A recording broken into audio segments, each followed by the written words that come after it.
de tener al doctor Sebastián Amador. Él es médico egresado, médico general y médico internista, egresado de la Universidad Juan N. Corpas en Bogotá. ¿Sí? Él es actualmente fellow de nefrología de segundo año ya de la Pontificia Universidad Javeriana en Bogotá.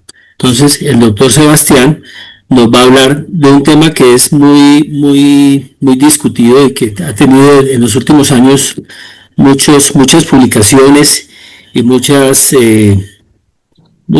debates sobre esto, y que es diálisis incremental, un llamado a la individualización. Entonces, el doctor Amador nos va a hablar. Vamos a tener el tiempo suficiente para todas las preguntas después, o sea, no tenemos 3 horas de webinar, o sea que no hay ningún problema. Por favor, todas las preguntas las pueden ir escribiendo desde cuando les aparezcan por el chat, y al final vamos a tratar de irlas respondiendo una por una, o el doctor irá respondiéndolas una por una, y yo pues ayudaré en lo que sea posible. Entonces quiero darle el agradecimiento al doctor Amador por esta charla, que ha sido, por lo que veo, muy exitosa. Tiene una gran presencia nacional e internacional, y espero que sea del máximo provecho para todos ustedes y nos ayude a prescribir mejor las terapias de diálisis peritoneal. Doctor Amador, bienvenido. Muchas gracias por la asistencia, y ya el auditorio es todo suyo. Bien, pues. Bueno, doctor, muchas gracias. Buenas noches para todos. Gracias por la presentación, doctor. Y efectivamente, como usted mencionó, pues es un tema que nos llama a todos a estar en el continuo aprendizaje, en la continua evolución, para ofrecerle siempre lo mejor a nuestros pacientes. Entonces, me confirman si se ve la presentación, y cuando ustedes me digan, inicio inmediatamente. Se ve bien, no sé el resto, pero yo la veo muy bien. Listo. Listo. Entonces, vamos a dar inicio a la charla. El tema que traigo para hoy es diálisis peritoneal incremental. Quise ponerle el título de un llamado a la individualización, basado en que tal vez sea una de las terapias que más individualización, acercar un enfoque centrado en el paciente requiere. No quiero decir que la hemodiálisis no lo tenga, pero tal vez es la terapia que más debemos estar encima nosotros. Quiero empezar con los datos de cuáles son la situación actual de la diálisis peritoneal en nuestra región. Este es un registro latinoamericano fundado en el 91, que toma los datos de los pacientes en este registro hasta el 2019, y evalúa cuál era la situación de la diálisis o las terapias de reemplazo renal en nuestro entorno. Tomaron los datos de pacientes incidentes en terapia de reemplazo renal en Latinoamérica desde el 93, y vemos de entrada que somos un país con una alta prevalencia de incidencia de pacientes que ingresan en terapia de reemplazo renal.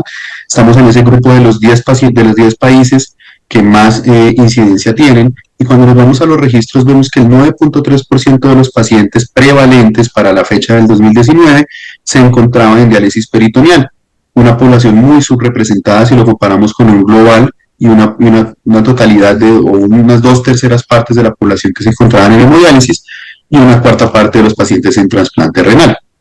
Ahora, cuando vemos cómo ha sido la evolución de la prescripción de la diálisis peritoneal en el tiempo, en el mismo registro, vemos cómo hay una prevalencia, una tendencia al aumento desde el inicio del registro hasta nuestros días, o hasta el momento de que finalizaron el registro en el 2019, y vemos cómo a medida del tiempo ha aumentado de forma exponencial. Cosa distinta ocurre con la diálisis peritoneal, cuando vemos que en el 2010 hubo un descenso abrupto, una caída de la prevalencia de la diálisis peritoneal, y desde entonces una meseta que no ha sido posible volver a levantar de forma similar a lo que ocurre con la hemodiálisis, o incluso, curiosamente, y gracias a las terapias actuales, pues el trasplante renal. Para Colombia específicamente, ¿qué tenemos? Vemos que la población en diálisis peritoneal corresponde cerca del 15 al 20% de nuestra población global en terapias de reemplazo renal, una población muy subrepresentada si nos comparamos con otras, en otras regiones u otros países de la región, otras zonas de la región, como describen en Jalisco, Aguascalientes, en México, particularmente países de Centroamérica como El Salvador, Guatemala, Costa Rica, que tienen unas prevalencias mucho más altas de diálisis peritoneal. Ahora, para Colombia, comparándonos con los otros países de la región, vemos que tenemos esa debilidad en estar todavía lejos de los objetivos que quisiéramos lograr. Tal vez quisiéramos tener cerca de un 40, 35, incluso 50% de la población en terapia de reemplazo renal en diálisis peritoneal, y sabemos que tenemos fortalezas para lograr esas metas. Somos un país que tiene una experiencia alta en APD, particularmente en el monitoreo remoto de la misma, y los cohortes locales de monitoreo remoto y de prescripción de diálisis peritoneal han mostrado que tenemos unos muy buenos resultados, pero tenemos unas barreras que son las que nos han limitado a llevar a cabo el desarrollo de la implementación de la diálisis peritoneal como una estrategia más universal. Particularmente una baja penetración comparada con la hemodiálisis. Esto tal vez se ha derivado en gran medida del ingreso no programado a terapias de reemplazo renal, en la cual solemos preferir la hemodiálisis, tal vez es la forma más rápida de iniciar una terapia. Brechas en los insumos, en la inequidad regional, las dificultades geográficas que pueden hacer que en nuestra población sea más difícil estar en diálisis peritoneal. Ahora, hablemos cómo es la mortalidad según el tipo de terapia incidente en los pacientes. Esta es la corte del USRDS, la unidad de los datos de enfermedad renal de los Estados Unidos. Ellos hacen un registro de 3 grupos de pacientes basado en el año en el que iniciaron en terapias de reemplazo renal, desde el 2004, antes del 2009 y antes del 2014. Y los siguieron en el tiempo y vieron cómo era la tasa de mortalidad de las 2 diferentes terapias. Vemos cómo el hemodiálisis al inicio, independientemente del año en el cual el grupo haya iniciado la terapia, vemos cómo la mortalidad en términos generales es mucho mayor a la diálisis peritoneal, casi que alcanza el doble de la mortalidad. Esto parcialmente puede ser explicado por lo mismo que les mencionaba anteriormente. Usualmente ingresan los pacientes más críticos en hemodiálisis y la inercia terapéutica los hace continuar en hemodiálisis.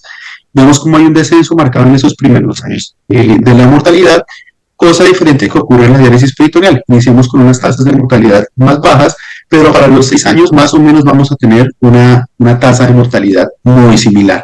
Sin embargo, vemos esta mortalidad que es mucho menor al inicio si lo comparamos con la tasa de mortalidad de hemodiálisis. De hecho, para alcanzar esta tasa inicial de mortalidad en hemodiálisis, vemos que tienen que pasar cerca de 6 años y medio para llegar a este valor que presenta la hemodiálisis. Asimismo, pues son directamente o inversamente proporcionales la mortalidad con la sobrevida, y en su registro ellos encuentran que la probabilidad de sobrevida a los 5 años en hemodiálisis es del 40%, mientras que en diálisis peritoneal, independientemente de los grupos, vemos una tendencia que a medida que el tiempo avanza, vemos como en el 2003 registrado en línea azul, la probabilidad de sobrevivir era un poco menor a los otros 2 grupos, pero vemos como la tendencia es a tener una sobrevida mayor a los 5 años. Esta explicación puede estar dada tal vez por el advenimiento de nuevas terapias, de nuevos dispositivos, nuevas soluciones, nuevos accesos a las terapias que hoy en día todos conocemos y todos manejamos. Ahora, ¿de qué fallecen los pacientes que inician en terapia de reemplazo renal? Aquí en su registro ellos hacen 2 grupos grandes. Cuando incluyen la causa desconocida de las causas de mortalidad, cuando no sabemos por qué fallecen los pacientes, y cuando no se incluye la misma. Como ya sabemos todos, pues la enfermedad cardiovascular y las arritmias cardíacas son la primera entidad que condiciona mortalidad en los pacientes en nuestra población en terapia de reemplazo renal. Sin embargo, vemos como cerca del 20% de los pacientes fallecen a causa de suspender la terapia. Ahora, ¿por qué suspenden la terapia? No sé, ¿será que no hay tolerancia a la misma? ¿Será que la carga es muy alta? ¿Será que la adherencia derivada del alto tiempo en las terapias hace que los pacientes suspendan la misma? Vemos que representa cerca del 20% de las causas de fallecimiento en esta población. Entonces, ahora sí, teniendo en cuenta esta introducción, un brochazo de cuál es la situación actual de la diálisis peritoneal en nuestra región y en Colombia, pues quiero empezar a tocar el tema de qué es la diálisis peritoneal incremental. Cuando empecé a revisar el tema aquí me encontré el primer problema, y es que la diálisis peritoneal incremental, ya todos sabemos, es una estrategia, y esto es lo que yo vengo a tratar de inculcar hoy en la cabeza de todos, y es que la diálisis peritoneal pues no es una receta, no es una condición estructurada, fija, con volúmenes estrictos, con tiempos estrictos y con ciclos estrictos, sino que debe ser una estrategia. Pero cuando yo hablo de incremental, es una estrategia en la cual yo prescribo una dosis menor que la dosis estándar. Entonces, aquí es donde surge este primer problema, que es estándar. Lo que puede ser estándar para mí puede que no sea estándar para otra persona. Lo que puede ser estándar para una unidad puede no ser estándar para otra unidad, o entre regiones puede que no sea estándar. Pero yo esta estrategia la baso teniendo en cuenta el aporte de la función renal residual que me está generando la diuresis del paciente, más el aporte del aclaramiento de solutos que yo le brindo con la terapia de reemplazo renal. Y con la sumatoria de estas dos características, yo busco lograr o exceder las metas de aclaramiento.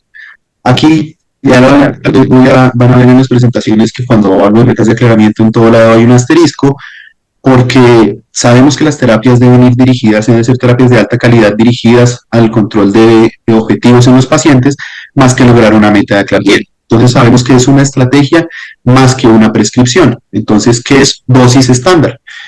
Vamos a revisar. Entonces, la dosis estándar, como les venía mencionando, puede ser sujeto de variación regional. Asimismo, en el contexto de las diferencias poblacionales y los hábitos corporales que son diferentes en las distintas poblaciones. Entonces, aquí traigo un registro, una guía, más que un registro, perdón, de China y Hong Kong, donde ellos hacen un consejo y dan unas recomendaciones puntuales de qué es una diálisis peritoneal estándar. Y ellos dicen, para su población, para nuestra población, una diálisis peritoneal estándar son 3 ciclos de 2 litros. Pero si nos vamos a la guía o a los documentos del NDT para Europa, en el apartado de diálisis peritoneal automatizada o en el apartado de manual, ellos hacen la aclaración que lo que ellos consideran una terapia estándar son 4 intercambios de 2 litros en CAPD o el equivalente en APD más un día húmedo. Entonces aquí empezamos a tener el primer problema. No somos esta población, no tenemos datos para nuestra población, entonces no sabemos qué es una prescripción estándar. Sin embargo, vemos que tal vez de forma derivada de la inercia, cada vez es más frecuente las prescripciones estándar desde el inicio del ingreso de los pacientes en diálisis peritoneal. No quiero que se centren mucho en esta tabla, esto simplemente es un resumen que muestra cuáles han sido las diferentes definiciones que se han usado en los ensayos clínicos para definir qué es una diálisis peritoneal incremental. Entonces, no me voy a centrar a mencionarles uno por uno, simplemente lo que quiero mostrarles es que la intervención definida incremental tiene un espectro que va desde un intercambio de coextina, pues particularmente serán pacientes que tienen una indicación no urémica de inicio de diálisis peritoneal, como serán las falla cardíaca avanzada, hasta otras consideraciones como el uso de NSAP de menos de 8 litros o menos de 7 días a la semana. Esto es muy importante que lo tengamos presente porque la diálisis peritoneal incremental, al ser una dosis menor que la dosis estándar, dependerá de lo que yo disminuya en la dosis del paciente. Y recordemos que la dosis puede ser del tiempo, del volumen o del número de ciclos o intercambios según sea la terapia en la cual se encuentre. Estas son las definiciones generales. Este es un documento que me parece muy bonito de resumen de la diálisis peritoneal y les traigo cómo lo definen estos autores de diálisis peritoneal incremental. Es una estrategia que surge desde el 97 en el cual, como les decía, el enfoque centrado en el KTD queda un poco rezagado. Tal vez es la invitación que cada vez más frecuentemente nos hace el ISPD, dejar de pensar en el KTD como el objetivo de nuestras terapias. Sin embargo, pues todavía para el 97 hablaban de lograr ese KTD, empezando con una dosis baja y usando la función renal residual del paciente. Esto es supremamente importante, ya que es lo que nos va a determinar que realmente estemos logrando los objetivos de la terapia. Ahora, este punto es muy claro y es que la intención de la terapia, y es lo que lo define y lo que lo clasifica y lo que hace lo diferencia de otros tipos de terapia, es que la intención que yo tengo con esta terapia y el punto que yo tengo que dejarle claro al paciente con esta terapia es que yo tengo que aumentar la dosis de diálisis, entiéndase tiempo, entiéndase volumen, entiéndase número de ciclos, entiéndase día 1, entiéndase toda la combinación de esas estrategias para lograr mejorar los aclaramientos de solutos a medida que el paciente pierda función renal residual. Entonces aquí vamos a tener un asterisco o una admiración en el cual tenemos que tener como meta, más allá de ir al aclaramiento de solutos, ir a la preservación de la función renal residual.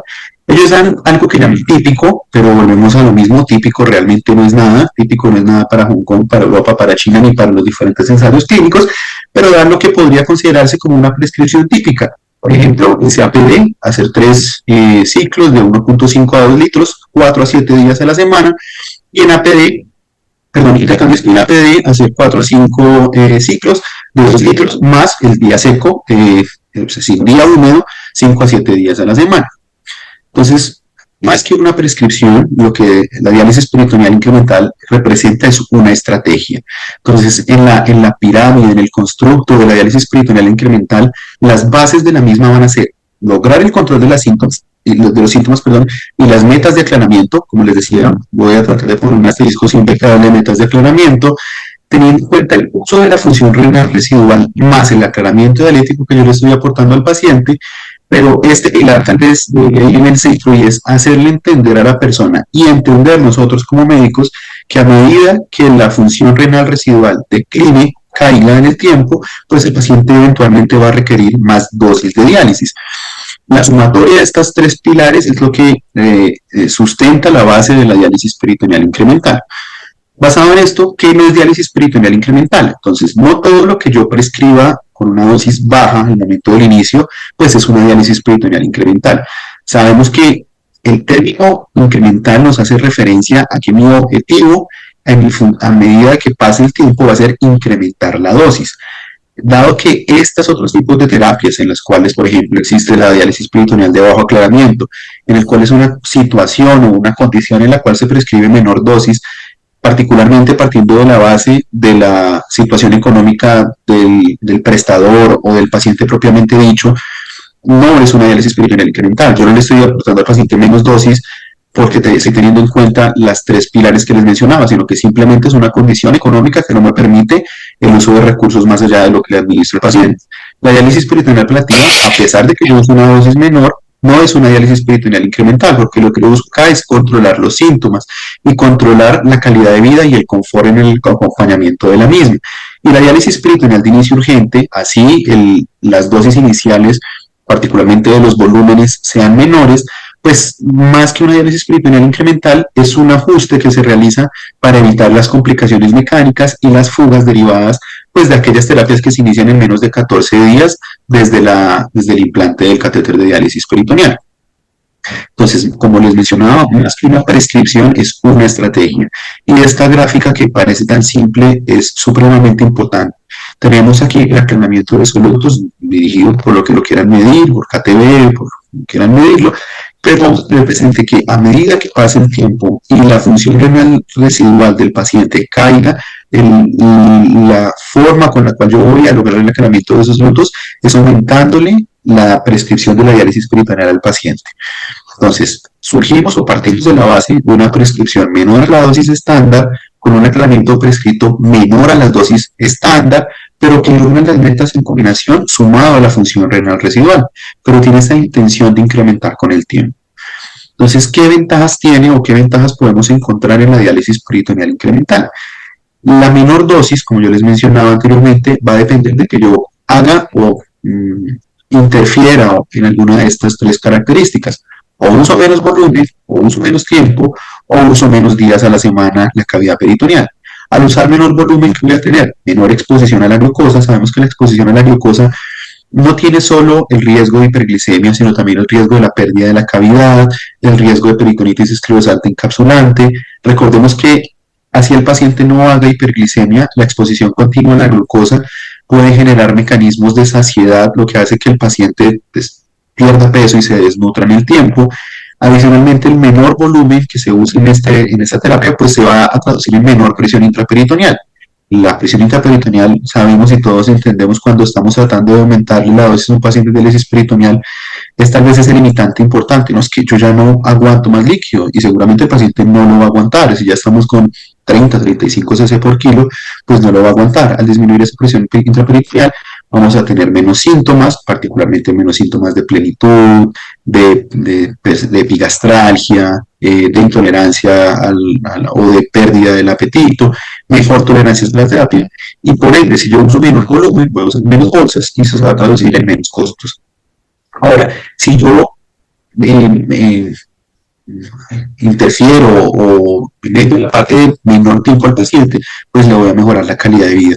Definitivamente tener al paciente 5 días a la terapia, 5 días a la semana en terapia versus 7 días a la terapia, pues disminuye la carga de una forma muy significativa. Yo se los voy a mostrar más adelante en una encuesta que se realizó a una serie de pacientes prevalentes en diálisis peritoneal, cómo consideraban ellos que era lo más importante para mejorar la calidad de vida de sus terapias. Ahora, si yo disminuyo los días a la semana, pues hay una además de que mejora la calidad de vida del paciente, hay menor manipulación del catéter, lo cual se va a traducir en menor riesgo de complicaciones infecciosas, tanto del acceso como de peritonitis propiamente dicho. Y tal vez una ventaja que es muy, muy importante es la preservación de la función renal residual. Vamos a hablar entonces qué efecto y qué evidencia hay en cuanto a la preservación de la función renal residual. Esta es una revisión de un grupo italiano que hace la experiencia o que nos muestran su experiencia en un seguimiento de 10 años en un programa de diálisis peritoneal incremental. Y ellos dentro de lo que quisieron evaluar fue cuál eran sus desenlaces o la asociación con la función renal residual. Ahí quiero hacer una acotación y recordar que aunque la función renal residual se le parece mucho al volumen de diuresis, no es precisamente lo mismo. De hecho, cuando uno revisa el tema de estrategias de preservación de función renal residual en diálisis peritoneal, el uso del diurético, está claro, todos tenemos claro, el paciente orina de furosemida, ese aumento del volumen no se traduce en preservación de la función renal residual a largo plazo ni en aclaramiento de moléculas. Eso es algo que hay que tener presente. Sin embargo, el volumen se le parece mucho a la función renal residual, particularmente en el control de los pacientes en diálisis peritoneal que suelen estar muy sobrecargados. Entonces tenemos los datos iniciales, los datos nos muestran ellos, los datos iniciales, los datos a los 6 meses y los datos al final del tratamiento. Vemos cómo la diálisis peritoneal incremental, el KTV total semanal, pues es menor comparado con la prescripción estándar, y vemos como en el tiempo pues esa prescripción sigue siendo menor. No es algo sorpresivo, claramente esperamos que si estamos usando una terapia incremental, pues el KTV va a ser menor.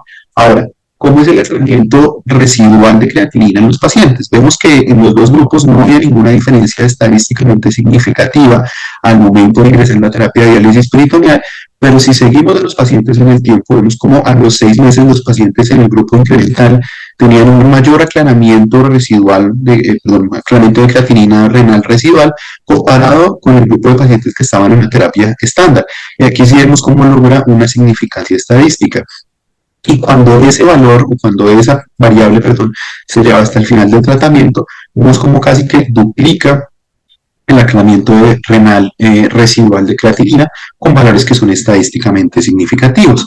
No me quiero detener en las otras variables, pero la función renal residual, asimismo, muy similar en ambos grupos al momento del ingreso. Ustedes dirán, bueno, sí, 6.08 versus 5.6 es diferente, pero estadísticamente no había ninguna relevancia, pero asimismo, como los otros desenlaces, vemos como ellos nos muestran que a los 6 meses, en el grupo de diálisis peritoneal incremental, la función renal residual era mayor en los pacientes que tenían la prescripción incremental, comparado con los pacientes con una prescripción estándar, alcanzando una significancia estadística. Y volvemos a lo mismo, aplican ese valor al final del tratamiento, representado con una significancia estadística. Me siento que no me pasa. ¿Qué otra evidencia tenemos acerca del impacto en la función renal residual?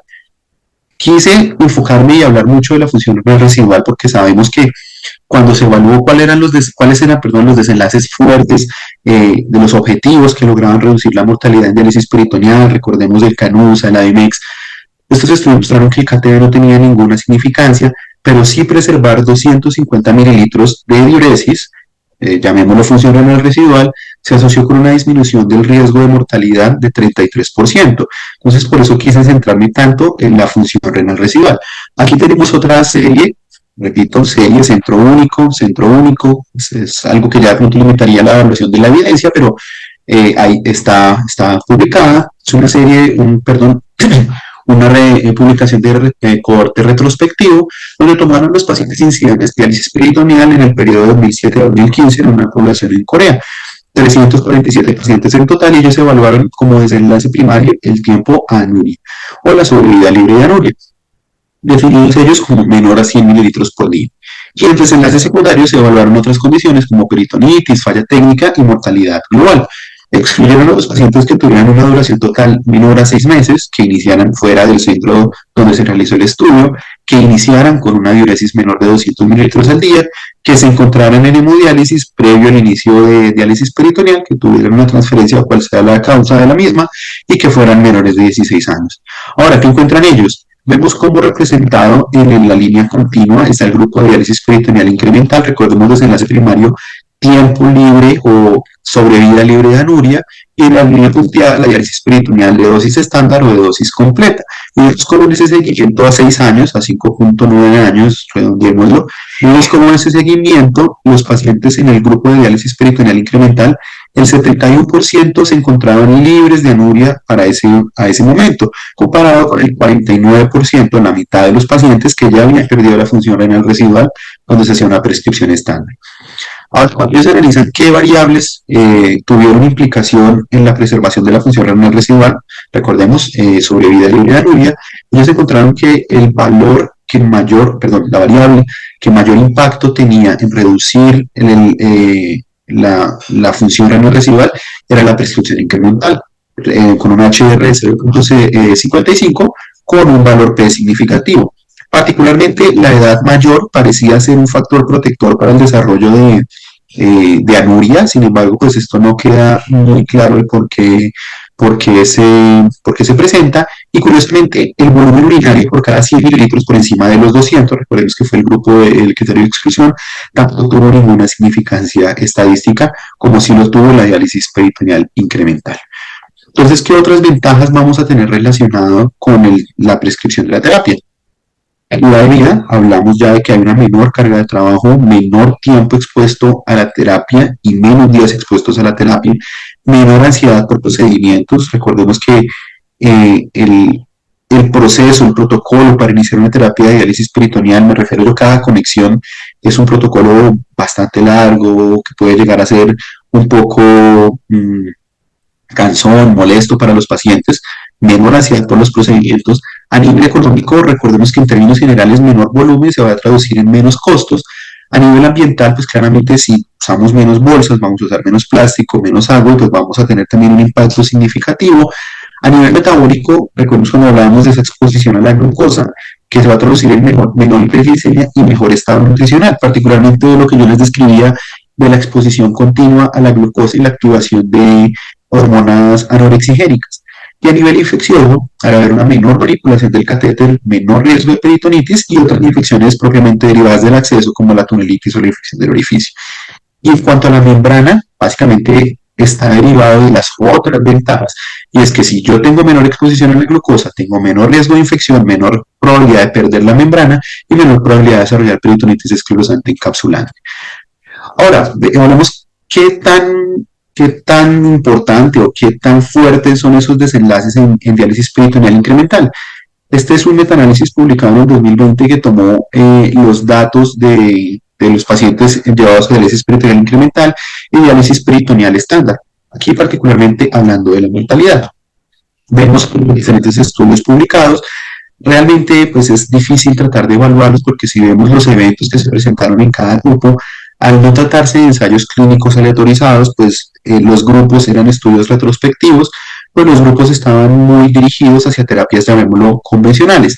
Entonces vemos como la tasa de eventos en la diálisis peritoneal incremental comparado y la diálisis peritoneal estándar, pues son muy bajas. Sin embargo, si vemos el force plot del metaanálisis, vemos que no hay ninguna diferencia en mortalidad en ninguno de los diferentes estudios, ni ensayos clínicos aleatorizados, ni ensayos clínicos no aleatorizados.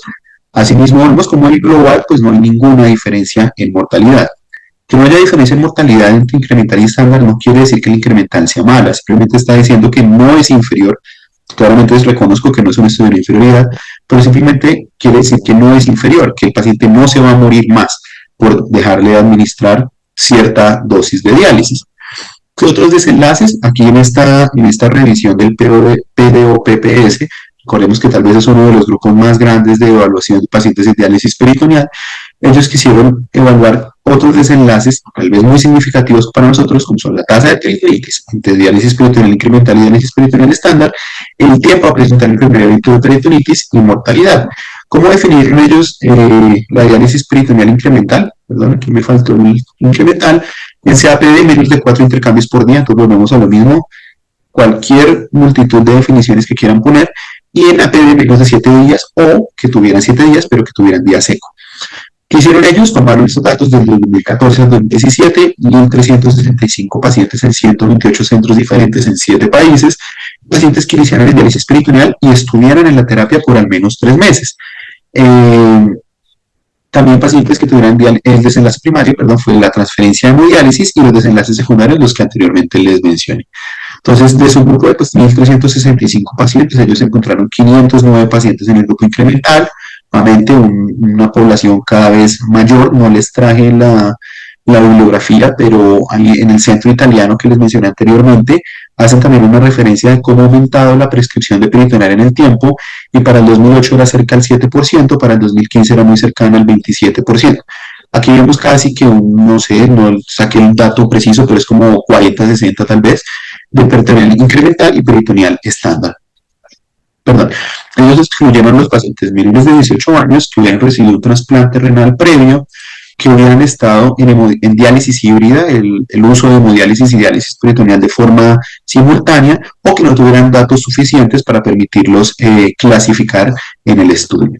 ¿Qué definiciones tomaron para su estudio? Transferencia lo definieron como pasarse a hemodiálisis y con una duración mayor de 30 días. Claramente, pues aquí están excluidos los pacientes que tienen una transferencia transitoria por un episodio de peritonitis, por alguna otra complicación mecánica o cual otra que sea la causa. Mortalidad claramente asociada a diálisis peritoneal fueron los eventos fatales que se presentaron durante la terapia o menos de 30 días posterior a la transferencia a hemodiálisis. Transferencia asociada a peritonitis es cualquier tiempo después de que haya un diagnóstico de peritonitis y el paciente se haya transferido a hemodiálisis, y muerte asociada a peritonitis durante el diagnóstico de la misma o 30 días, durante el tratamiento de la misma, perdón, o 30 días después de su diagnóstico. ¿Qué encontraron ellos en cuanto a transferencia a hemodiálisis? El desenlace primario que ellos quisieron evaluar. En la prescripción incremental, 27% de los pacientes requirieron transferencia a hemodiálisis. Esto se traduce como una IR, como una tasa de incidencia de 0.14 pacientes año. Cuando se compara con el grupo estándar, hubo una transferencia de hemodiálisis del 25%, una tasa de incidencia, perdón, de 0.15 pacientes año. Ustedes miran, bueno, es mayor, pero vemos que no hay ninguna diferencia estadísticamente significativa, casi que es lanzar una moneda al aire. Asimismo, el tiempo de transferencia a hemodiálisis en el grupo de diálisis incremental, de peritoneal incremental, fue de 3.7 años versus 3.6 años con la diálisis peritoneal estándar, sin ninguna diferencia estadísticamente significativa. Nos volvemos a lo mismo. No es que sea peor, no es que sea menos mala, sino que simplemente son iguales. Entonces no hay ninguna diferencia en transferencia a hemodiálisis en cuanto a la prescripción incremental con la prescripción convencional estándar. Ahora, el segundo desenlace o los desenlaces secundarios que ellos evaluaron, la peritonitis, recordemos, cerca de 1.300 pacientes, 1.400 pacientes, 304 pacientes presentaron un episodio de peritonitis, al menos un episodio de peritonitis durante su seguimiento, y vemos que en el grupo de diálisis peritoneal incremental, la tasa o el número de pacientes, perdón, la tasa no, el número de pacientes con peritonitis fue de 110 comparado con 194. Sin embargo, recordemos que los grupos no eran homogéneos en la cantidad, en el N, y la tasa de incidencia fue de 0.13 pacientes año, un poco menor que los pacientes en la diálisis peritoneal con prescripción estándar, sin embargo, sin ninguna diferencia estadísticamente significativa. Volvemos a lo mismo, es igual de eficiente en prevenir o en el desarrollo de peritonitis. Asimismo, ¿cuál fue el tiempo al desarrollo de peritonitis? 1.99 versus 1.86 años, con una P que tampoco es estadísticamente significativa. Con un HR de 0.87, perdón, se me borraron los intervalos de confianza, pero intervalos de confianza que no eran estadísticamente significativos. Ahora, ¿qué otros desenlaces podemos evaluar? Esta es una revisión publicada en el 2022, donde hacen el resumen de todas las evidencias que hay en relación a comparar la diálisis peritoneal incremental versus la diálisis peritoneal estándar. ¿Cómo lo definen ellos? Cualquier prescripción menor a estándar. Entonces ya volvemos a la misma llamémoslo ambigüedad, si se pudiera usar la palabra, de la descripción y la definición de la misma. Ellos evaluaron diferencias en la preservación de la función renal residual, yo ya les había hablado un poco de esto, riesgo de peritonitis, exposición a glucosa, impacto ambiental y costos. Para resumirlos, ellos encuentran esto, realmente pues es una gráfica, una tabla un poquito densa, entonces yo obtuve los datos más importantes y los aspectos positivos de la diálisis peritoneal incremental. Entonces, ¿qué encuentran ellos en los diferentes estudios? Encuentran que hay mayor función renal residual en pacientes que logran un KTB mayor de 1.7. Recordemos, KTB, diálisis peritoneal o aporte de la diálisis peritoneal más aporte de la función renal residual, y hay menor duración total de diálisis, o sea, el paciente está menos tiempo en diálisis, lo cual se traduce como menor exposición del peritoneo a la glucosa y los componentes deleterios que ya sabemos que ellos representan.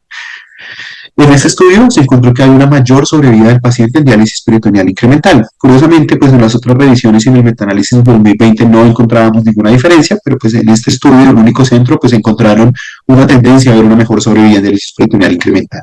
Menor riesgo de anuria, ya lo hablamos en el grupo coreano, HR de 0.61 a los 5 años para estar en anuria de 100 cc. En este grupo italiano también encontraron que era una mejor función renal residual al final del seguimiento, mayor depuración peritoneal al momento de finalizar el tratamiento, de finalizar el estudio. Este estudio de un grupo asiático también encontró que pues, claramente hay una menor exposición total a la glucosa. Esto pues simplemente era ponerle un número a lo que ya sabíamos y ellos lo hicieron. Y una tendencia, sin embargo, lo que ellos encontraron sí fue una tendencia, recalco la palabra tendencia, a menor tasa de peritonitis, que pareciera ser muy significativa, 13 versus 26%, pero cuando lee el estudio a detenimiento y a detalle, pues no hay una diferencia estadísticamente significativa, sin embargo hay una tendencia. En este estudio también de un grupo asiático, este es de un grupo chino, ellos encontraron que había un riesgo de mortalidad significativamente menor, un HR de 0.64, sin embargo, cuando uno va directamente a la bibliografía, esta bibliografía está puesta aquí, vemos que es el mismo HR 0.64 para mortalidad. Cuando uno se va directamente a la bibliografía, no encuentra que este resultado corresponda con lo que ellos encontraron. Sin embargo, pues bueno, para el metaanálisis ellos lo describen así. No todo puede ser bueno, efectivamente, el tener el paciente con menor tiempo en diálisis peritoneal, menor volumen, menos días a la semana, perdón, pues no necesariamente todo pueden ser ventajas. ¿Qué desventajas hay? Y tal vez es el punto más importante que tenemos que tener presente, y es que no es una terapia que esté dirigida para todo el mundo. Hay un riesgo de subdiálisis, entendiendo que el paciente eventualmente en ese seguimiento de la pérdida de la función renal residual va a requerir aumento de la dosis si nosotros no estamos atentos a los síntomas del paciente, a la sobrecarga del paciente, a las analíticas del paciente, y vamos en la inercia, pues el paciente va a estar mal dializado. Eso hace que tengamos que estar más encima de nuestros pacientes, lo cual puede traducirse tal vez en una mayor carga de trabajo para los médicos, enfermeras y unidades en general. También puede haber una transición tardía a la dosis plena. El yo como médico no querer aceptar que mi paciente está perdiendo función renal residual y que requiere mayor cantidad de diálisis, o por asimismo el paciente no acepte el mayor tiempo en diálisis. Eso tal vez es el punto más importante. Los pacientes en diálisis peritoneal, ya les voy a mostrar, no quieren tanta diálisis. Yo creo que pues ningún paciente quiere diálisis, pero el principal objetivo que ellos quisieran tener es tener menos diálisis. Y si yo le digo al paciente, no estamos logrando los objetivos, le voy a poner un día húmedo, de una vez yo no creo que alguien haya tenido un paciente que le diga de una vez, sí, claro, acepto de una vez, sin al menos haber puesto 2 o 3 peros. Complejidad en el seguimiento. Este riesgo de subdiálisis nos hace que tengamos que estar más encima de nuestros pacientes, de la función renal residual, de cómo está el aislamiento de solutos, de cómo está el perfil bioquímico del paciente.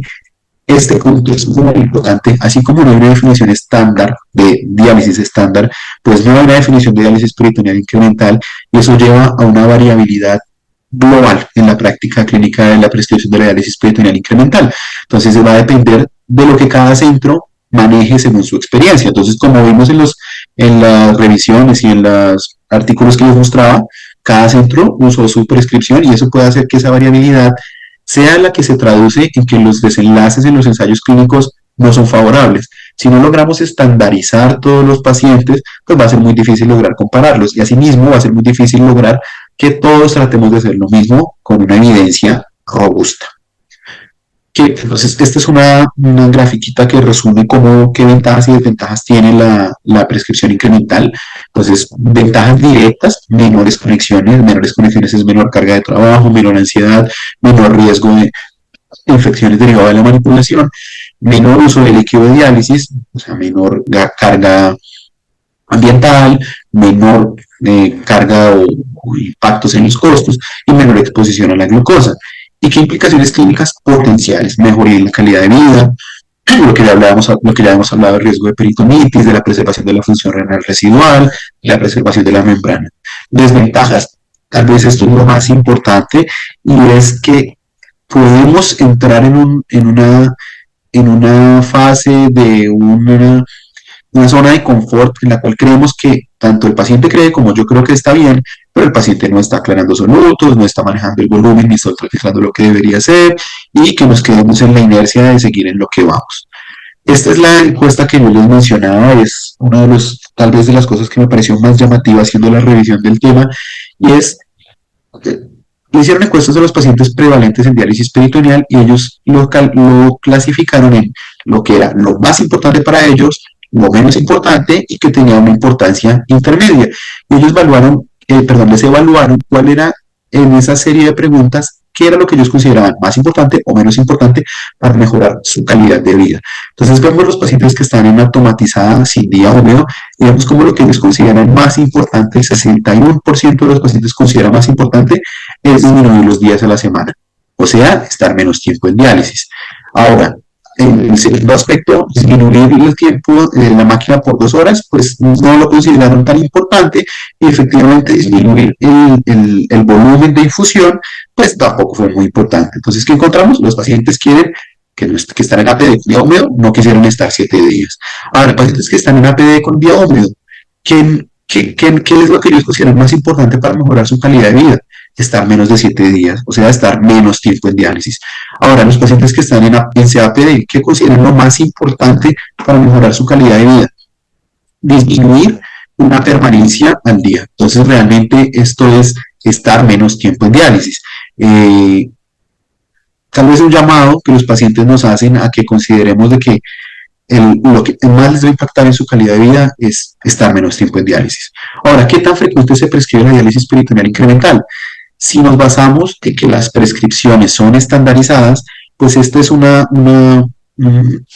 reporte de lo que les hablaba del POPPS, que toma qué grupos de pacientes y cómo inician la diálisis peritoneal los pacientes.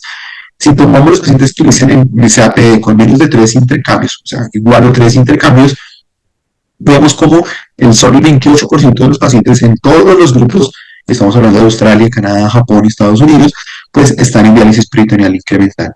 Y vemos como el grupo de APD con día seco, definir como día seco como diálisis peritoneal incremental, pues representa cerca de un 40%. Tal vez estamos llamando cada vez más a que la diálisis peritoneal pues tiene que ser una terapia individualizada. ¿Cómo vamos a abordar esa prescripción inicial y cómo nos vamos a enfrentar al paciente? Entonces recordemos que este principio, o al principio yo tengo que estar muy atento de la función renal residual y del requerimiento del ajuste de la prescripción. Voy a buscar los objetivos y no hay que dejarlos de lado, pero ¿qué tengo que hacer yo? Evalúo cómo está la función renal residual, evalúo cómo está la analítica, evalúo cómo está el volumen, evalúo cómo está la calidad de vida a las 6 semanas del inicio. Veo cómo van las consideraciones, veo cómo va mi paciente, va bien, va mal, va estable, y con eso luego hago una evaluación cada 4 a 6 meses de función renal residual y el resto de variables que me condicionarían el estar o no en diálisis peritoneal incremental. Y esto es lo más importante, y tal vez es el resumen de la charla, y es lograr las metas individualizadas del aclaramiento. Entonces, las metas estándar no existen, están escritas, las tenemos los objetivos, pero las metas estándar están para generar un balance o para generar unos indicadores, pero las metas deben ser individualizadas en nuestros pacientes. Tenemos que hacer por lo menos un seguimiento de los pacientes cada 3 meses, idealmente si todavía tienen la misma función renal residual con la cual iniciaron la terapia.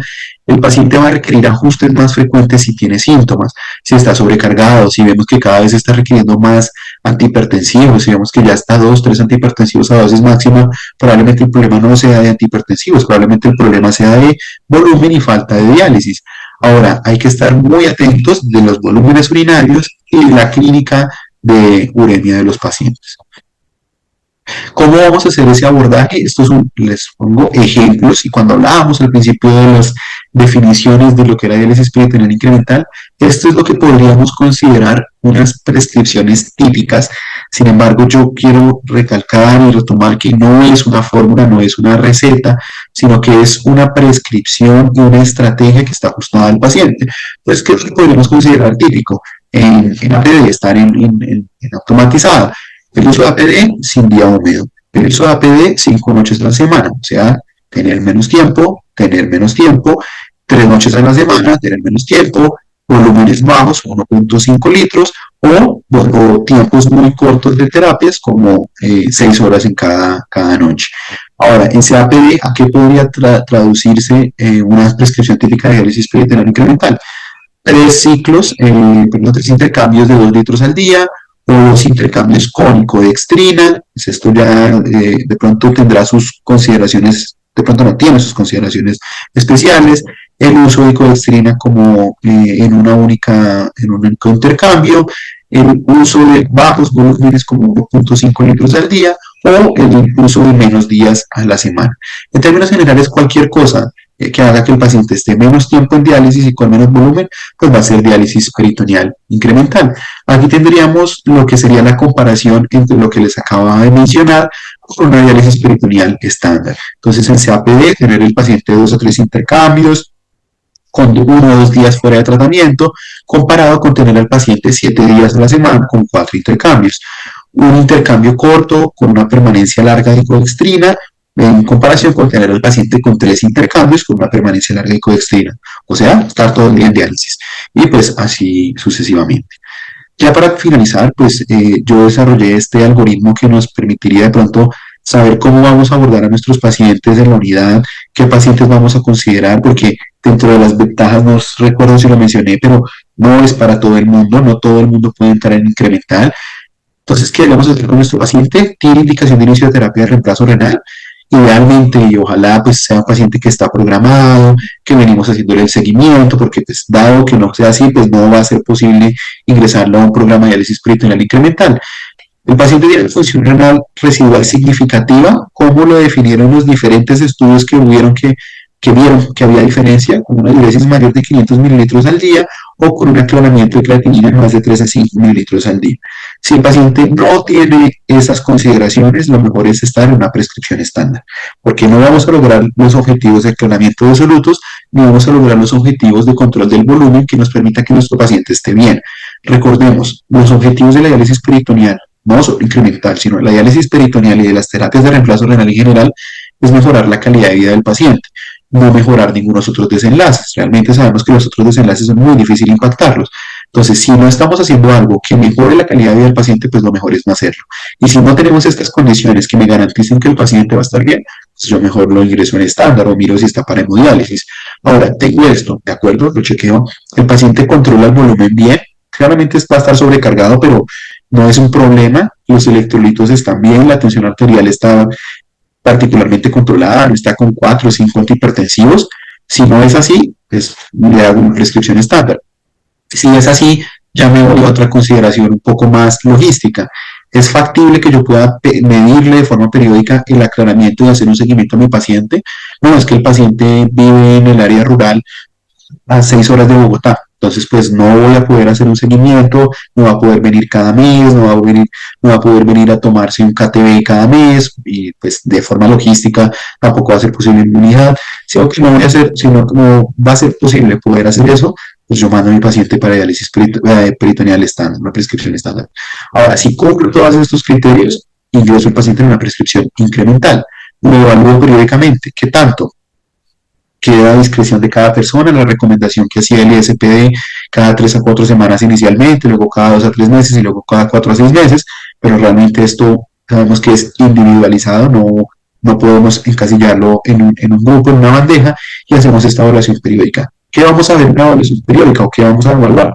El paciente está controlando los síntomas de uremia, el paciente está comiendo bien, el paciente está durmiendo bien, no tiene prurito, no tiene hipo, no tiene náuseas, está viviendo bien.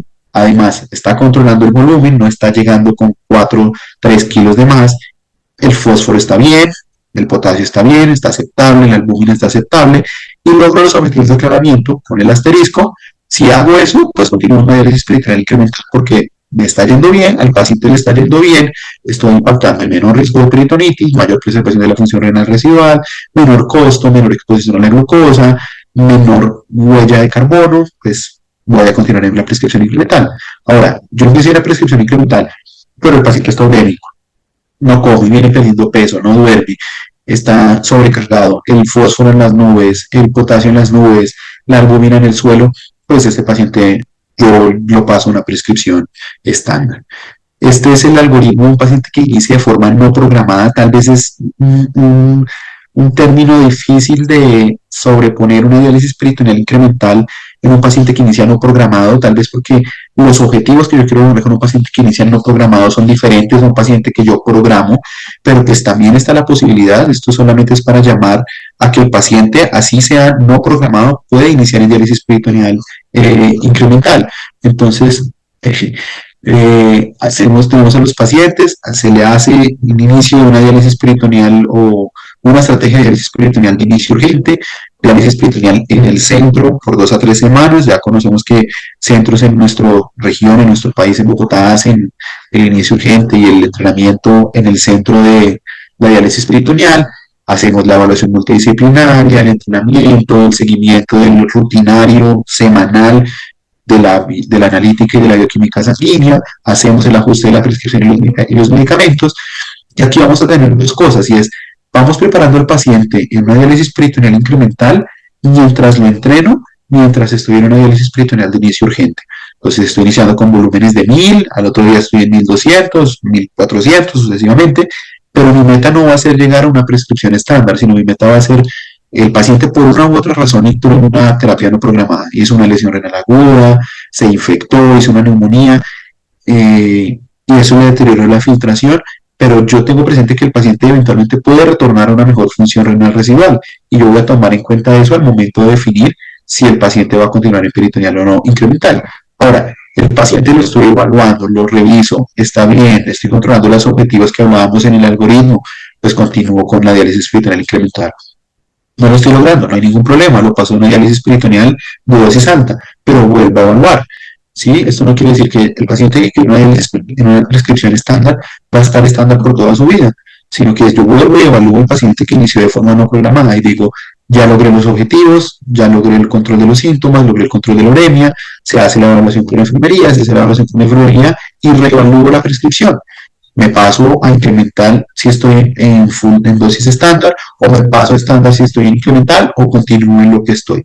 Eso pues no es una camisa de fuerza. Alguien aquí rayó la presentación. Ya para terminar, este es una revisión, tal vez, una editorial muy bonita de 5 cosas que deberíamos conocer acerca de la diálisis peritoneal incremental. Y simplemente son como 5 mensajes para llevarnos a casa. Entonces, la diálisis peritoneal incremental es una estrategia de tratamiento efectivo que se enfoca en la terapia dirigida por objetivos de alta calidad, la recomendación del ISPD. Aclaramiento, está en nuestros mentes, está en nuestros objetivos, está en nuestra cabeza, pero tenemos que lograr la terapia de alta calidad. En los pacientes que están en diálisis peritoneal incremental, a pesar de que la evidencia es para un lado y para el otro, se ha demostrado que hay una menor tasa de caída de la filtración renal residual comparado a los pacientes que están en una prescripción estándar. Ahora, adoptar la diálisis peritoneal incremental puede estar asociado con menores costos en los sistemas de salud, con menor huella de carbono, menor impacto medioambiental. Adicionalmente, están en menor exposición a la glucosa y menor riesgo de complicaciones mecánicas. Y adicionalmente, y esto es algo que tal vez debería ser el mensaje central, pero no debería haberlo puesto tal vez aquí y con una animación que apareciera después de todo esto, y es que aunque esto suena todo muy chévere, todo son ventajas, pues no es para todo el mundo. No todos los pacientes son candidatos a las estrategias. No tenemos que dejar de lado que tenemos que evaluar cómo es la adherencia de los pacientes, saber que el paciente se está haciendo la terapia bien, que el paciente va a estar atento a sus terapias, que va a acudir a los seguimientos, que va a tomarse sus analíticas, que va a ir a tomarse el KTB. Todo eso hace que el paciente sea óptimo o no, más allá de las estrategias de volumen, de función renal residual o de control de los otros síntomas. Estas son unas conclusiones, básicamente es recordar que es una estrategia segura, recordemos, mortalidad, algunos estudios aparente mejoría, pero en términos generales no hay diferencias en peritonitis, no hay diferencia en transferencia a hemodiálisis, o sea, es lo mismo que ya venimos haciendo, está centrada en el paciente y vamos a aprovechar la función renal residual para lograr los objetivos de la diálisis. Vamos a preservar la función renal residual, recordemos a Demex Canusa, impacto en mortalidad va a mejorar la calidad de vida. Recordemos la encuesta que les mostré, lo único que quieren los pacientes es tener menos tiempo en diálisis y va a reducir las complicaciones y los costos. Recordar que no todo lo que yo le deje menos volumen es diálisis peritoneal incremental, sino que yo tengo que estar encima de una intención de ajuste progresivo según el paciente decline su función renal residual. El éxito de prescribir y de tener un programa de diálisis peritoneal incremental va a depender de que el programa esté estructurado con un equipo de salud comprometido que va desde enfermería, pasando por todo el componente de la unidad, nutrición, trabajo social y nefrología, por supuesto, que logre que la terapia sea una terapia centrada en el paciente. Y tal vez sea una oportunidad para fomentar la diálisis peritoneal incremental en Latinoamérica y tengamos una terapia mucho más personalizada. Muchas gracias a todos por su tiempo. No sé si tienen alguna pregunta, alguna duda. Vamos a ver si aparece. Muchas gracias. Yo creo muy buena presentación, es muy interesante y muy ilustrativa. Por ahí hay algunas preguntas, pero yo creo que lo más importante es que eso es una estrategia. Y la diálisis incremental realmente la venimos haciendo desde hace 30 años. O sea, yo soy de los nefrólogos antiguos, y desde hace muchos años, cuando nosotros buscábamos metas de KTB, en la meta de KTB era simplemente mirar función renal residual y de acuerdo a eso se ajustaba la diálisis peritoneal. Y eso lo hemos hecho toda la vida. Lo que pasa es que ahora parece que en los países europeos, en Estados Unidos, ellos siempre arrancaron con dosis estándar, con dosis full. Y ellos, pues hace unos 10 años se dieron cuenta de que podía existir la diálisis incremental. Entonces empezaron a publicar y a sacar, y lo que hicieron fue como redescubrir algo que en los países latinoamericanos estábamos haciendo desde hace muchos años. O sea, eso ya lo veníamos haciendo. Y simplemente íbamos ajustando la dosis de diálisis dependiendo de el grado de pérdida o no de la función renal de esos pacientes. Y tratamos de perseguir, pues, KTVs usualmente en unos 7 declaramientos de creatinina semanales alrededor de 45-50 litros por semana. Entonces, y muchos de esos pacientes los empezamos con función renal residual. Los pacientes en peritoneal, la gran mayoría arrancan con función renal residual y eso permite que uno pueda dar unas prescripciones un poquito más bajas. Entonces, eso es algo que ya se venía haciendo, pero ahora se le ha dado mucha importancia porque realmente se ve que eso incide mucho en la calidad de vida de los pacientes, que es lo más importante. O sea, un paciente a veces le dice a uno, no, a mí no me interesa tener el fósforo en 15, a mí me interesa es estar bien, comer bien y estar bien. Entonces, en estas modalidades también los pacientes, lo que decía el doctor Sebastián es muy cierto, ellos prefieren no dializarse 1 o 2 días a la semana y están bien. Entonces, hay muchas cosas que hay que revisar, pero realmente eso es una estrategia y uno se basa y es muy basado en la función renal residual. Los pacientes que no tienen función renal residual y uno quiere que estén bien, pues obviamente hay que entrar con dosis estándar. Los pacientes que orinan, pues no digamos orinan, sino que tienen función renal residual y pueden manejar los líquidos, pues obviamente van a empezar con unas dosis menores, o sea, la dosis que uno aporta de diálisis peritoneal siempre va a ser inferior al 1,7 o a los 50 litros por semana, y lo que la función residual lo que hace es complementar y aportar, llegar a esas metas. Entonces, incluso me acuerdo que en Medellín, eso serían los años cuando yo estaba haciendo nefro, en el año 92, ellos sacaron unos artículos de dar 3 diálisis en CAPD y tener solamente 3 recambios al día, y ellos mostraban en la Universidad de Antioquia que a esos pacientes les iba muy bien, porque estaba el estándar que eran 4 bolsas de 2 litros. Entonces ellos miraron, incluso en los países asiáticos también, ellos cuestionan ese estándar de 4 recambios y lo bajan en 3, y dicen que para ellos está bien, independiente de la función renal residual. Bueno, por ahí miramos preguntas para no estar hablando yo tanto. Y dice que, dice, no siempre lo que quiere el paciente es lo que necesita. Eso es muy cierto. O sea, hay pacientes que por ello no se dializaban. Para eso está la parte, o sea, cuando los pacientes antes de que empiecen diálisis se deben estar preparando, pues obviamente ojalá para un trasplante renal, pero si no se puede, se van preparando en la terapia y se les va explicando cuáles son las terapias y en ese momento es cuando se les debe hablar de la diálisis incremental. Porque el término incremental vamos a utilizar para los pacientes que vamos a dializar bien, ¿sí? Porque hay diálisis paliativa, hay diálisis que quieren otras cosas, que eso ya no es incremental. Entonces al paciente uno le debe explicar desde el principio cuándo cómo es la diálisis, cómo debe empezar. Le dice, vamos a empezarle con 2 o 3 recambios al día o con 6 horas de diálisis, pero se le explica claramente que probablemente a medida que pierda función, pues va a requerir más diálisis.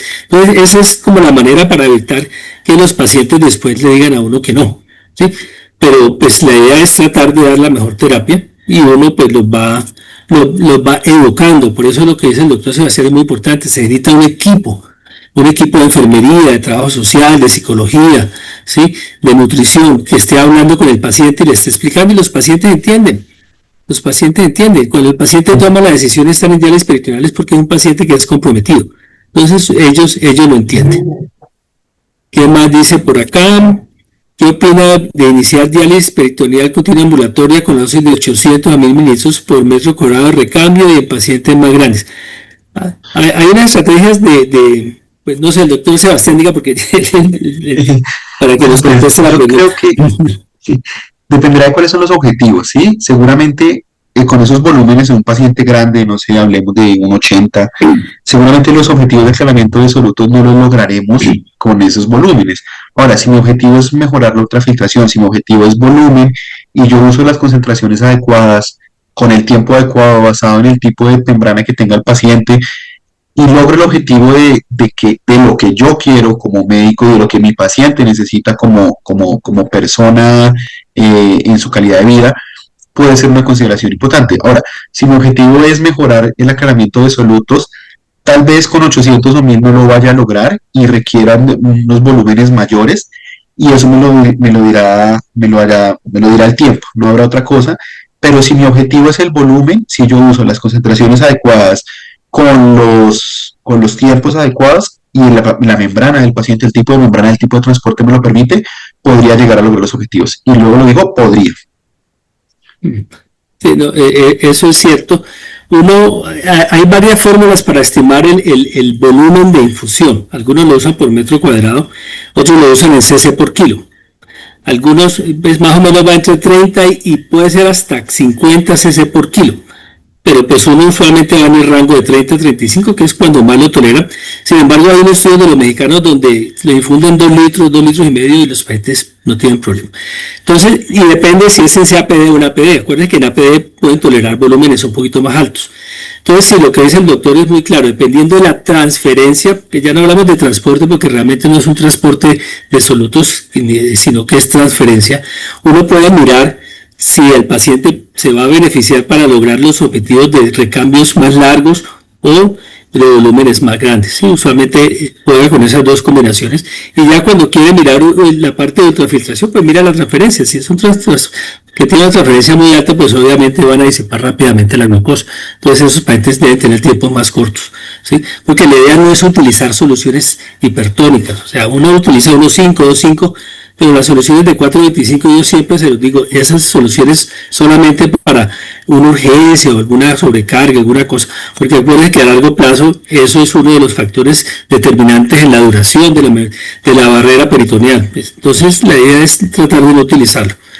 Entonces, sí, y los pacientes grandes toleran, o sea, no, lo que pasa es que si uno mira a los americanos o los canadienses, o lee, por ejemplo, que habla por la doctora Joan Barman, ellos a veces son muy reacios de dar volúmenes tan altos porque dicen que los pacientes presentan disconfort. Entonces le dan mucha importancia a eso.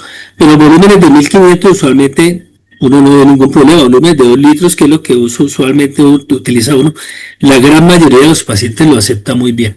Entonces, pues uno puede jugar con eso. Acá dice, para el doctor Sebastián, dice, la diálisis peritoneal incremental, la medición por KTV es la misma y el valor igual a 1.7, o se miden por los objetivos. Pues bueno, si realmente la medición va a ir dirigida al objetivo, y eso tal vez es una de las cosas difíciles, una de las barreras grandes para lograr incrementar la estrategia incremental, y es que nosotros estamos medidos y estamos claros que tenemos unos indicadores claros, como en este caso es el KTV, pero el objetivo de mi terapia es lograr el control de los síntomas. Entonces puede que yo no esté logrando el KTV. Ahora, si yo tomo en cuenta la función renal residual, sí puede que lo esté logrando. Pero tal vez los objetivos de aclaramiento no los logre, pero puede que mi paciente no está sobrecargado, el potasio está bien, el fósforo está bien, la albúmina está bien, está comiendo, estoy logrando los objetivos más allá de que el KTV no sea el esperado. Entonces, la medición está guiada por objetivos.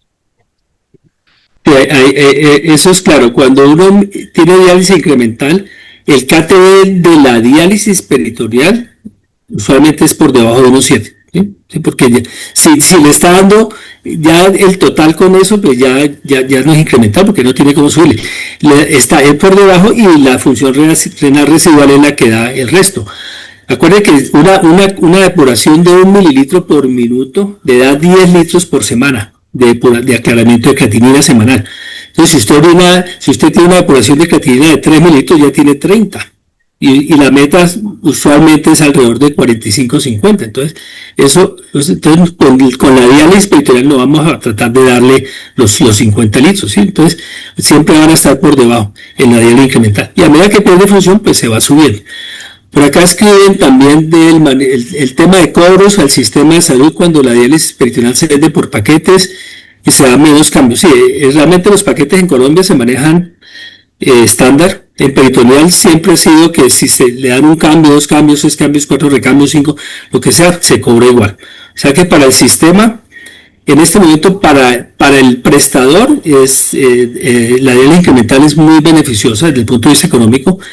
Para el asegurador probablemente es igual, pero va a tener muchas otras ventajas. O sea, es que no es solamente la parte económica, como decía el doctor Sebastián, es la calidad de vida del paciente, la menos tasa de peritonitis, probablemente van a preservar más la función renal, la calidad de vida es lo que uno está viendo. Entonces, pues, eso compensa un poco, pues, para el asegurador eso es bueno, porque va a tener pacientes en mejores condiciones y con mejores sobrevidas. Entonces, ese punto económico yo creo que no vale la pena mucho discutirlo. En hemodiálisis también no puede hacer hemodiálisis incrementales, eso también está descrito, no se utiliza mucho, pero también es una buena opción.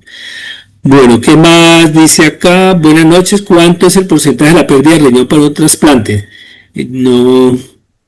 No entiendo la pregunta, no sé el doctor Sebastián si la entiende mejor. No sé si de pronto habla de la tasa requerida para ingreso a lista de espera, tal vez, 20 mililitros por más de 6 meses. No sé si se haga referencia a eso. Porque nosotros, la idea de los pacientes ya con enfermedad renal crónica, cuando se acercan a depuraciones de creatinina de 20, 19, 18, esos pacientes deben ser enviados a un grupo de trasplante, ¿no? Para empezar a ver protocolos. No sé si eso sea lo que estén preguntando. Pero yo creo que hace referencia a eso. De pronto es. Bueno, más preguntas, no veo aquí en el chat, no sé si nos perdimos de preguntas. No veo más preguntas. Creo que no, ¿cierto? Otras preguntas para que aprovechemos al doctor Sebastián, que tenemos tiempo, o sea, tenemos suficiente tiempo. Todavía hay bastantes personas conectadas. Y yo felicito al doctor Sebastián porque ha logrado un récord. Hubo prácticamente casi todo el tiempo 100 nefrólogos conectados escuchando la charla. Y yo creo que la rendición estuvo muy buena, estuvo muy didáctica, quedó muy claro qué es realmente lo que es diálisis incremental. Y eso nos va a ayudar mucho para que en la formación de los nefrólogos nuevos y para lo que vamos a hacer, o sea, porque ya cada día la medicina va cambiando más y se va volviendo más personalizada y con manejos más específicos. Entonces, esto es muy importante para volverlo a tener en cuenta.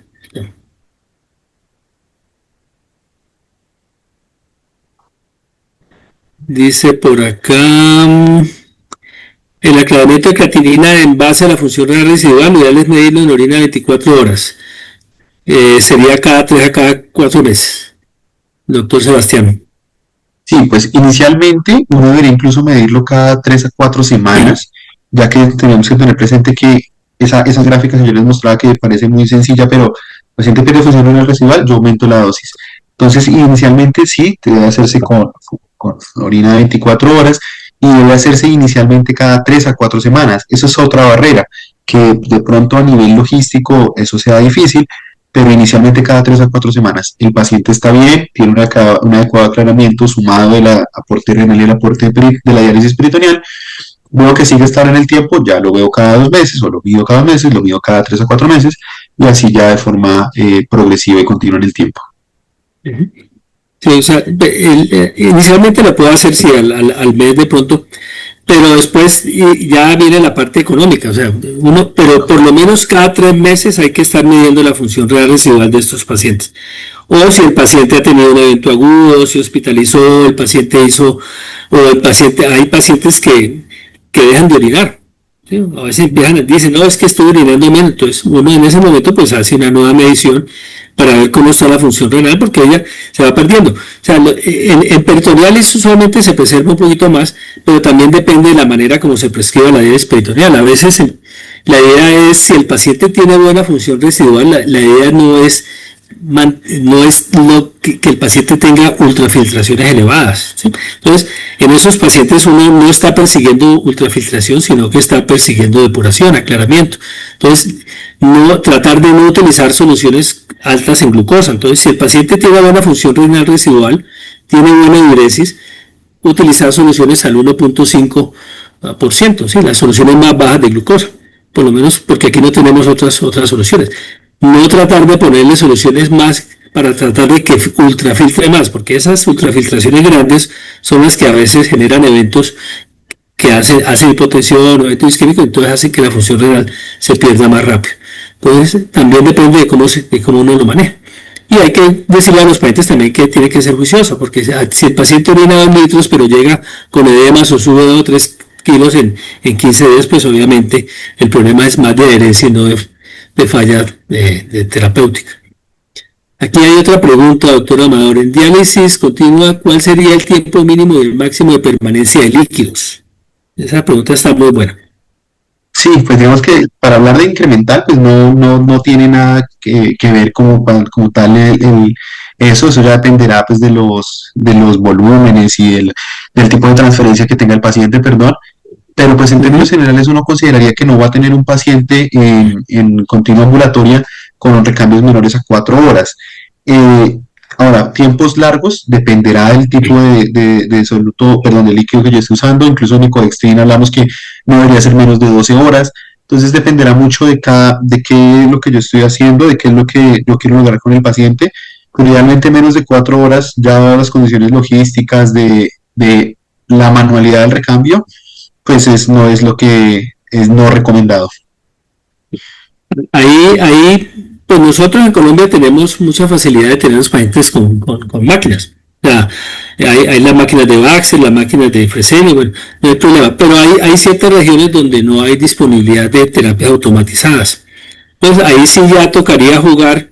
Si uno le puede hacer un test de equilibrio peritoneal, pues entonces puede jugar, dependiendo de la transferencia, juega con los tiempos. Porque si no tiene máquina, pues obviamente el paciente hay que hacerse diálisis. Entonces la única opción sería diálisis peritoneal continua ambulatoria. Entonces ahí es interesante porque hay muchas variedades. Y si el paciente tiene buena función, pues uno le puede dejar 2 o 3 cambios más bien cortos de 2 horas, 2 horas y media, 3 horas, dependiendo. Uno va mirando cómo se comporta la ultrafiltración dependiendo del tiempo en estos que tienen transferencias altas y les toca estar en CAPD, ¿sí? Y muchas veces se pueden dejar cambios en el día y se les deja noche seca, si no hay posibilidad de tener nicodextrina, por ejemplo, para dejar en la noche, o para no dejar una solución de 4.25 en la noche, que sería lo otro, pues, para poderles mantener una ultrafiltración. Entonces, los tiempos dependen de la transferencia de solutos y depende de la modalidad en que esté, ¿sí? Entonces, y depende del paciente. Entonces, eso se va ajustando, eso uno lo va mirando. Muchas veces es como un ensayo-error para mirar, porque a veces es difícil predecir. O sea, y cuando se hace el PET, la ultrafiltración del PET a veces no necesariamente le va, porque a veces hacen que el fast PET, entonces miran cuánto es la ultrafiltración. Usualmente no necesariamente se va a correlacionar con el tipo de transferencia de solutos. ¿Qué más dice acá? Dice, si lo ideal es no ultrafiltración, los balances deben ser neutros. Lo mejor sería usar diuréticos. Pues no es que lo ideal sea no ultrafiltrar al paciente, ¿no? Lo ideal es lograr los objetivos. Si el paciente orina bien, no se sobrecarga, no está requiriendo muchos antihipertensivos y mi meta no es la ultrafiltración, pues yo centro la terapia en el control de los solutos. Ahora, si el paciente se sobrecarga, si la indicación para la cual entra el paciente es la sobrecarga, pues claramente me tengo que centrar, enfocar en la ultrafiltración. Idealmente, más allá de qué tanto estoy ultrafiltrando no el paciente, el uso de diuréticos en paciente con función renal residual yo creo que todos estamos de acuerdo en que tiene impactos benéficos no solo en el control del volumen, sino también cuando habíamos hablado de la preservación de la función renal residual. Entonces es que volvemos a lo mismo, es que tal vez, y no pasa con incremental, pasa con toda la diálisis peritoneal y con la diálisis y la hemodiálisis misma. Es que lo que yo busque depende de los objetivos de lo que necesite mi paciente. Entonces no es que lo ideal no sea no ultrafiltrar, no, sino que lo ideal es lograr que mi paciente esté eubolémico, que esté en su peso seco. Entonces eso ya dependerá nuevamente, y tal vez de pronto la respuesta suene un poco repetitiva y fácil decirlo siempre, pero es lo mismo, es de individualizar, y si mi paciente no necesita volumen, si no necesita solutos, pues me enfoco en eso. Sí, o sea, la ultrafiltración depende si el estado, si uno el paciente está hipervolémico, pues obviamente uno va a requerir ultrafiltración y ajustar diurético. Acuérdense que los diuréticos, por ejemplo, si usan diuréticos de ASA, una dosis al día no sirve. Recuerden que el efecto se pierde e incluso puede ser empezar a retener. Entonces, los diuréticos de ASA, por ejemplo, cada 12 horas y en dosis, nosotros a veces somos muy tímidos en las dosis de diuréticos. Pero hay estudios que casi que hasta 500 miligramos al día de furosemida se pueden utilizar sin problema. Pero no usar 40 miligramos al día, pues que no es realmente una buena opción, a menos que orine muchísimo, pues entonces no necesitemos. Los balances, sí, la idea es que al menos sean neutros, pero no negativos. ¿Por qué? Porque si los balances son negativos, quiere decir que el paciente está presentando una ultrafiltración insuficiente, inadecuada, y las soluciones de diálisis tienen sodio.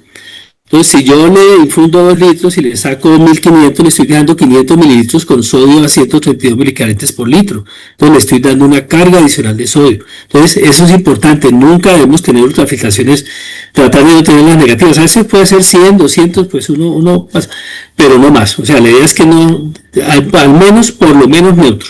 Por lo menos neutro. No negativas, porque entonces, ya saben, es una carga adicional de sodio.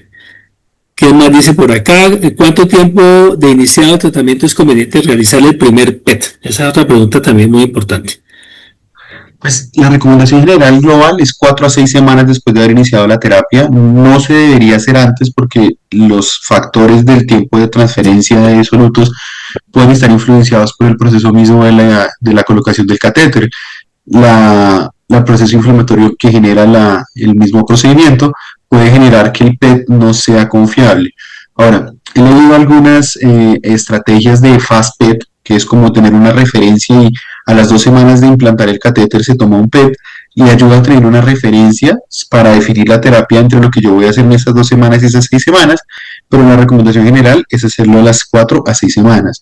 No se debería hacer después, básicamente no porque no me vaya a dar valores reales, sino porque todo ese tiempo que estuve ahí en la terapia, digámoslo así, aunque no sabemos que el comportamiento de la membrana clínicamente me dice qué tipo de transferencia tiene mi paciente. Muchas veces no necesitamos un PET para saber qué es lento, qué es alto, pero es ese tiempo que yo diría que hay de terapia como un poco a ciegas, entonces por eso uno no debería llevarlo más allá de 4 o 6 semanas, pero antes de las 4 o 6 semanas tampoco debería recomendado. Sí, sí, de acuerdo. Los PET antes de 4 semanas no se recomiendan, pero si la recomendación usual es entre 4 o 6 semanas. Y pues a medida que, por eso la idea es todos los pacientes incidentes, ya después del primer mes de terapia full, que estén bien ya en su casa, hacerles el PET. Y todo debe tenerlo, porque hay algunos autores que pues, no le ponen mucha atención a eso, pero realmente el test de equilibrio es importante para lograr una mejor prescripción. Con el tiempo, la transferencia de solutos va cambiando. Si uno no hace, y nosotros hemos visto que a medida que va pasando el tiempo, van teniendo transferencia más alta, ¿sí? Algunos más rápido, otros menos rápido, depende pues de las características de la barrera peritoneal y de los cambios que puedan ocurrir. Pero sí, la idea es poder tener por lo menos un PET en los primeros 3 meses. Ya después de 4, 5, 6 meses puede variar un poquito, pero eso es básicamente para conocer cómo empezó el paciente, porque uno puede hacer el PET en cualquier momento, ¿sí? O sea, uno hace el PET inicial, mira cómo está la transferencia, hace su ecuación, y ojalá uno pudiera cada año estar evaluando eso, estar mirando cómo es la transferencia de estos pacientes.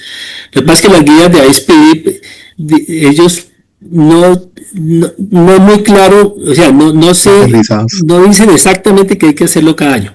Ellos sí dicen que hay que hacerlo cuando cambia la condición clínica, cuando el paciente se torna hipervolémico, todas esas cosas, después de una peritonitis al mes después, a ver cómo quedó. Eso. Pero idealmente uno debería por lo menos cada año estar haciendo un test de equilibrio peritoneal y evaluar cómo está la transferencia. Y ojalá uno pudiera mirar también cómo se comporta el sodio. Recuerden que uno de los primeros eventos que puede predecir un daño de la membrana es que el sodio ya no cae. ¿Sí? Cuando se hace, sobre todo con soluciones hipertónicas, que uno mira el sodio a la hora y ve si cae o no se hunde. Los pacientes que no cae el sodio es porque ya empiezan a tener problemas. Bueno, ¿qué más hay por ahí? Lo del tiempo. Otra pregunta para el doctor Sebastián. ¿Alrededor de cuántos cc por minuto debería auxiliar la función renal residual medida cada mes para pasar a diálisis convencional, obviamente utilizando estrategias de nefroprotección? Bueno, pues ahí no hay un valor, no hay un valor y eventualmente no es que yo llegue a un momento donde tenga a mi paciente volúmenes de 1500, 5 días a la semana y me llegó este mes con tal cosa y basado en eso yo ya lo pasé a una prescripción de 2 litros, 7 días, 12 horas, no. Simplemente es un proceso, entonces es un proceso donde yo mes a mes, como hacemos en las unidades, todos hacemos, evaluamos cómo es la condición del paciente, más allá de que el paciente perdió cierto porcentaje o cierto valor absoluto de función renal residual, simplemente yo voy sumando hasta que eventualmente, seguramente no nos demos cuenta. Y de hecho nosotros hacemos mucha diálisis peritoneal incremental sin darnos cuenta. Curiosamente, con profes, rotando y eso, le llaman, no, lo tengo con una chiquidiálisis. Pero cuando uno se da cuenta, eso es una diálisis peritoneal incremental. Y ya cuando se da cuenta, no, es que ya dejó de orinar, ya orinaba 500 y ya está orinando 400, por cualquier condición, simplemente porque perdió, es la historia natural de la enfermedad. Eventualmente, en el transcurso del tiempo, está en una diálisis peritoneal estándar, no dependiendo de una caída, de un valor absoluto de la función renal residual, sino simplemente dependiendo del control de los objetivos. De esa pregunta, acuérdense, y es muy importante, la mortalidad de estos pacientes depende de que preserven o no función renal residual. Eso está muy claro en el Canusa, en el ADM, pero los pacientes que tenían función residual eran los que mejor mortalidad tenían. Entonces la idea es preservarla. Entonces acuérdense que hay que hacer todas las estrategias que hay para preservar función renal. Los inhibidores de ECA, los bloqueadores de receptores, hay que utilizarlos en estos pacientes. Pues a menos que tenga alguna contraindicación de hipercalemia no manejable, pues, pero hay que hacerlo. Uno ve muchas veces que estos pacientes, cuando ya están en fallas renales avanzadas o cuando empiezan diálisis, se los quitan. Entonces, realmente, cuando tienen función renal, esa es una de las estrategias que hay. ¿Sí? La espironolactona se vio que no servía, pero bueno. Pero probablemente ahora con estos nuevos medicamentos habría que mirar si hay algunos que pudieran, hay que hacer estudios pues, en pacientes en diálisis para mirar si estos nuevos medicamentos, alguno pudiera de pronto disminuir también la progresión de esta poquita función renal que tiene el paciente y no dejarla aquí. Aquí hay otra pregunta que dice, la diálisis peritoneal ambulatoria automatizada, ¿cómo calculan la cantidad de recambios? También ya el doctor Sebastián. Sí, pues dependerá del volumen total, del tiempo total y del número de recambios que yo tenga en función del transporte, de la transferencia, peritoneal, pues dependerá mucho de eso. O sea, no, pues no, particularmente o personalmente no conozco si hay una fórmula estandarizada para calcular el número de recambios, sino simplemente pues uno evalúa si estoy logrando los objetivos en 10 horas y es un transportador rápido y tal vez requiere hora y media, teniendo en cuenta que más o menos va a tener media hora entre tiempo de entrada y tiempo de salida, tiempo total de cada ciclo 2 horas, eso me daría unos recambios de 5 ciclos por noche. Pero pues de que yo personalmente conozca, no sé, doctor, si pronto quisiera ampliar, no conozco una estandarización. Los recambios están dados o sea, uno tiene volumen, tiene tiempos Tiempo. y tipo de transferencia. Entonces, cuando los pacientes en diálisis peritoneal automatizadas, por lo mínimo que uno debe tener, sobre todo si son transportadores o de transferencia alta, son mínimo hora y media, pues porque en menos tiempo no va a hacer mucho recambio. Hay pacientes que son de transferencias promedio o promedio o tirando promedio bajo que están en máquina, porque tienen función renal residual, entonces pudieran estar en máquina. Esos pacientes, pues uno lo que trata es de no dar tantos recambios, entonces uno lo que quiere ahí optimizar es permanencias y volumen, ¿sí? Porque entre más volumen, un volumen, pues no exagerado, pero entre más volumen y más permanencia, pues obviamente la transferencia de solutos va a ser mejor. ¿Sí? A esos pacientes no les va a dejar recambios de 1 hora y media y dejarles 5 o 6 ciclos. ¿Sí? Entonces son pacientes que están en diálisis peritoneal automatizada, que son de una transferencia promedio, o sea, están por debajo del DP que tenga el centro estipulado, porque eso hay que hacerlo. Y entonces usualmente lo que uno deja son menos ciclos, pero con más volumen, y al tener menos ciclos puede tener más tiempo. Entonces ahí se va jugando. Eso realmente lo que la máquina le calcula a uno dependiendo de lo que uno quiera. Entonces le voy a dejar 8 horas, le voy a dejar, es un promedio, por ejemplo, transferencia promedio, le quiero dejar que tenga por lo menos 2 horas de permanencia. Entonces ahí más o menos le va cuadrando y con el volumen. Es muy de cada paciente le va mirando. Entonces él le dice, pero si son, por ejemplo, que tienen transferencia alta, usualmente por lo menos hora y media de eso, y los ciclos alrededor de 5 ciclos, puede ser 4 o 5 ciclos. Los que tienen transferencias muy bajas, uno puede tener los 3 ciclos nomás, y con tiempos largos. Sí, depende de cada paciente. O sea, ahí sería con ejemplos y se va mirando, porque hay muchas opciones. O sea, no, uno puede decir esto, pero puede llegar el colega y le dice, no, pero podemos hacerle esto también. Entonces, las prescripciones pueden ser muy variables. Obviamente deben regirse en el tipo de transferencia y básicamente el tipo de transferencia para definir tiempos y volúmenes. Es lo que uno mira. Bueno, otras preguntas por ahí, que todavía hay bastantes participantes, para que aprovechemos al doctor Sebastián.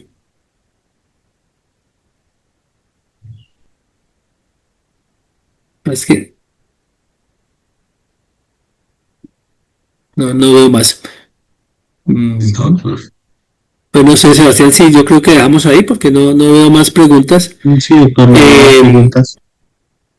Me gustaría que nos mandaran de pronto al chat de aquí o eso, sugerencias para futuras charlas, que otros temas quisieran conocer, sobre todo de diálisis peritoneal, para que las podamos programar en la asociación, porque estos temas son muy importantes. A veces no hay mucho conocimiento, algunos tienen mucho conocimiento y nos lo pueden compartir con todos ustedes para que podamos optimizar estos programas de diálisis peritoneal, que la tendencia en los últimos años no ha sido la mejor. O sea, el porcentaje de pacientes de diálisis peritoneal en los últimos años no ha crecido realmente. Cuando uno ve, sigue igual, y debería ser una terapia que debería estar creciendo más.